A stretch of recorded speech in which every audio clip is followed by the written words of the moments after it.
건국 훈장 애족장 고 손용후. 이하 내용은 같습니다. 배우자 김경희님께 수여합니다.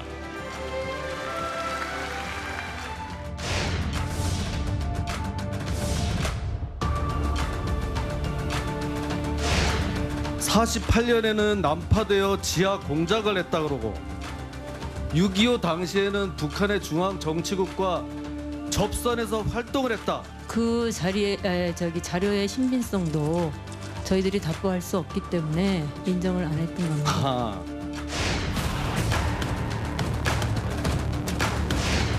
이게 사자에 대한 명예훼손도 지네들이 무슨 권리로 난파라는 소리와 간첩이라는 얘기를 해요. 한마디로 어이가 없고요.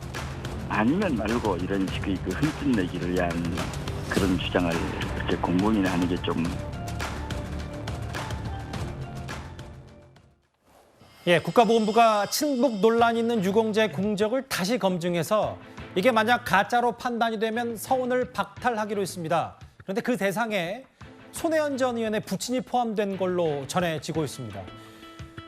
특히 박민식 본부장관이 여러 얘기를 했지만 그 김일성 정권을 만드는 데 기여한 사람들, 광복 후에도 혹은 월북, 친북 행적이 있다, 이 부분에 대해서 다시 한번 들여다보겠다는 의지가 좀 있는 것 같아요. 그렇습니다. 일단 이제 대한민국이 광복되기 전에는 사실은 이제 공산주의 계열이라든지 사회주의 계열이라든지 그러니까 독립운동을 하신 분들이 많아요. 그런 부분에 대해서는 이제 문재인 정부 때도 적극적으로 이제 서운을 하겠다는 그런 입장이었습니다.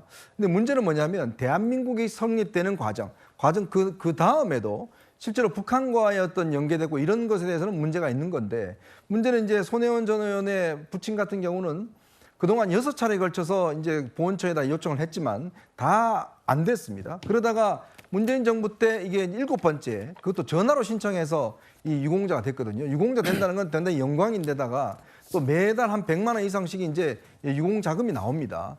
자, 그런데 지금 지적해 준 바와 같이 지금 이 손혜원 전 의원의 아버님 같은 경우는 광복 후에 조선공산당 공산청년동맹 서울 지부에서 활동을 했습니다. 그리고 이 가평경찰서의 사실조회 해보에 따르면요, 1947년도에 입북을 해서 1948년도에 난파가 됐다. 이런 기록이 지금 가평경찰서에 기록이 있고, 또 1990년 성북경찰서 사실조회 해보에도 또 이 같은 사실이 있고요. 1949년도 4월 달에는 국법법 위반 혐의로 구류도 살았고, 그 다음에 조선노동당 가평군 서남면당 거기에 세포책으로 있었다는 게 1986년 치안본부 내부 기록으로 남아 있습니다. 예. 그래서 지금 좀 전에 했던 그런 이 김진태 의원이 이제 그 문제를 지적을 한 거거든요. 그래서 지난 6번 동안 사실 이게 안 된 겁니다. 그런데 문제는 갑자기 손혜원 의원이 이제 국회의원 되고 난 다음에 문재인 정부 때 이게 바로 돼버리니까, 된 것도 본인의 그 오빠가 직접 낸 것도 아니고 그냥 전화로 신청을 했어요. 그러다 보니까 또 피우진 지금 처장이 국회 방문해서 의원회관에 손혜원 의원 방에 방문한 적도 있습니다. 네. 그러다 보니까 이게 뭔가 압력에서 된 게 아니냐, 이런 지금 의문이 있는 거예요. 그러니까 손혜원 의원은 당신들이 무슨 자격이 있다고 그러지만 이 무슨 자격이 있는 게 아니라 국가보훈처가 이걸 해야 되는데, 문제는 이런 근거들이 있는데 피우진 지금 전 처장 같은 경우는 아니다라고 이야기를 하는데 왜 아닌지, 왜 제가 말씀드렸던 가평경찰서, 성북경찰서, 치안본부의 기록이 왜 사실이 아닌지, 예. 이 부분을 먼저 밝혀야 되는데 그거에 대한 분명한 입장은 없이 아닌 걸로 안다라고 했으니까 이게 다시 재검토가 되는 것 같습니다. 손혜원 전 의원 부친의 서훈 수여를 두고 당시 야당에서 나온 목소리 한번 화면으로 만나보겠습니다. 손혜원 의원의 그 부친 송용우에 대해서 지금 간첩 혐의가 있다는 지금 이야기가 있습니다. 그거는 혐의일 뿐이고요. 저희가 확인한 바에 의하면 어떻게 안 나와 확인을 있습니다. 했어요? 이것이 여당 의원이고 이게 영부인 친구니까 이런 대우가 가능한 것이지 일반인들한테 이게 가능하겠습니까? 그렇게 말씀을 하시면요. 그러니까 저희 본인만 보훈처에 정부 대한 정책 발표 업무의 이전에 근간을 제 얘기를 좀 들으세요. 그렇게 몰고 가시니까 얘기를 드리는 겁니다. 아니 그러니까 제가 말씀을 다 드린 다음에 답변을 하시면 되잖아요. 알겠습니다. 하십시오. 네. 뭐하는 그 전에 6번 정도 신청을 했다가 안 됐는데 문재인 정부 초기에 7번째 신청을 했고 이게 독립유공자로 선정이 됐다. 그래서 지금 당시 야당도 피오지 전 처장과 손혜원 전 의원의 뭐 청탁 의혹 뭐 이런 얘기를 당시에 좀 제기했었거든요.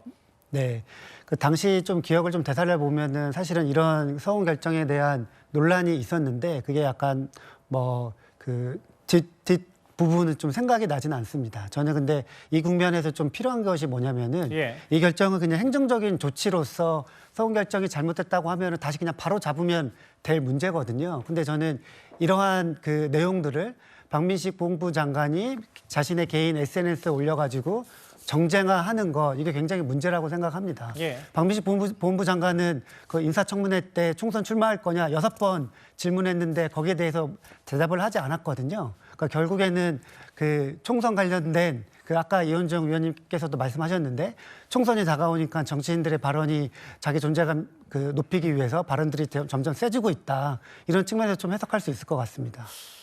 오늘 이 손혜원 전 의원 물론 뭐 국가보훈부가 이걸 특정 인물로 아직 확실히 언급하지 않았습니다만 거론이 됐다, 포함된 걸 알려줬다 이런 내용이 나오기 때문에 국민의힘에서는 이거 김정숙 여사 당시 찬스 아니었냐. 민주당에서는 보복 매뉴얼에 문재인 정부 서훈도 포함된 거 아니냐. 문재인 정권 뒤집기 아니냐. 어떻게 좀 받아들이세요? 저게 이제 박민식 장관이 이야기를 해서 조금 이게 논란이 증폭돼서 약간 오해의 소지가 있는데요. 사실상 그 박민식 장관도 이야기했고 보훈부에서도 설명을 했습니다만 독립유공자 서훈에 대한 전수조사, 그러니까 이 부분에 가짜가 있을 수 있다라고 하는 것 때문에 전수조사는 오래전부터 해오고 있는 겁니다. 굉장히 오래전부터 지금 해오고 있고 아직 100%가 달성이 안 돼 있기 때문에 예. 전수조사를 통해서 재검증을 해가지고 가짜 유공자를 가려내는 작업들은 전임 정부부터 해왔던 거예요. 그 맥락에서 진행이 되는 거라는 말씀을 드리고요. 왜냐하면 우리 국가 세금이 들어가고 가장 그 자랑스럽게 생각해야 될 독립유공자에 대한 표창을 받고 훈장을 받은 건 이게 가짜가 있었으면 안 되는 거 아니겠습니까? 그래서 아마 그런 전체적인 맥락에 일정상 진행된다는 말씀드리고 그러다 보니까 손혜원 의원의 부친과 관련해서는 과거에도 한번 논란이 됐었고 누가 봐도 좀 합리적으로 깨림직한 그런 느낌이 있었기 때문에 6번 탈락했다가 갑자기 문재인 정부 초기에 됐고 아까 피우진 보훈처장 나와서 이야기했습니다만 예. 피우진 처장이 실제로 손혜원 의원 의원회관을 들렸다 나왔던 이 사실이 있었고 또 손혜원 의원과 김정숙 여사 사이에 친밀한 관계가 있었기 때문에 이런 것들이 논란이 됐던 적이 있잖아요. 뭐 고등학교 동창이다 이 그렇습니다. 논란입니까? 그렇기 때문에 가짜 유공자를 걸러낸다는 기존의 일관된 보훈부의 작업이 있는데 그 작업 중에 손혜원 의원 부친 이야기가 다시 재점화됐다는 걸로 보여주시면 될 것 같습니다. 국가 유공자 선정에서 뭐 무슨 정부든 어떤 정권이든 중요한 건 원칙일 텐데 일단 가짜 유공자 다시 한번 다 들여다보기로 했다. 국가보훈부의 얘기까지 저희가 어제부터 논란이 됐던 얘기 하나하나 만나봤습니다.